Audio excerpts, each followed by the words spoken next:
Welcome to Python 30 days series. ఈరోజు day 13 list data type గురించి అయితే తెలుసుకుందామండి. ఇది ఒక mutable data type. Once create చేసిన తర్వాత మళ్ళీ మనం మోడిఫికేషన్ కూడా చేసుకోవచ్చు. సేమ్ ఆబ్జెక్ట్ని రిఫర్ చేస్తుంది. మరి లిస్ట్ని ఎలా డిఫైన్ చేస్తాం? స్క్వేర్ బ్రాకెట్స్లో డిఫైన్ చేస్తాం. అండ్ లిస్ట్ ఏం కంటైన్ చేస్తుంది? ఎలిమెంట్స్ కంటైన్ చేస్తుంది. ఎలిమెంట్స్ అనేవి ఏ డేటా టైప్ అంటే డిఫరెంట్ డేటా టైప్స్ ఆఫ్ ఎలిమెంట్స్ని కంటైన్ చేస్తుందండి. Like integer, float, tuple, sets, dictionary including another list కూడా కంటైన్ చేస్తుంది. అండ్ లిస్ట్లో డూప్లికేట్ వాల్యూస్ కూడా కంటైన్ చేస్తుందండి. సో మీరు ఒక లిస్ట్ని డిఫైన్ చేసుకోవాలనుకుంటే లిస్ట్ క్లాస్ యూస్ చేసి కూడా డిఫైన్ చేసుకోవచ్చు. సో కలెక్షన్ ఆఫ్ ఎలిమెంట్స్ని డూప్లికేట్స్తో మనం కంటైన్ చేయాలనుకున్నప్పుడు లిస్ట్ డేటా టైప్ని అయితే యూస్ చేస్తాం.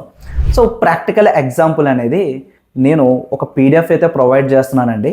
మన ఇన్స్టాగ్రామ్ పేజ్ని ఫాలో చేసి కామెంట్ సెక్షన్లో పైథాన్ అని చెప్పి టైప్ చేయండి.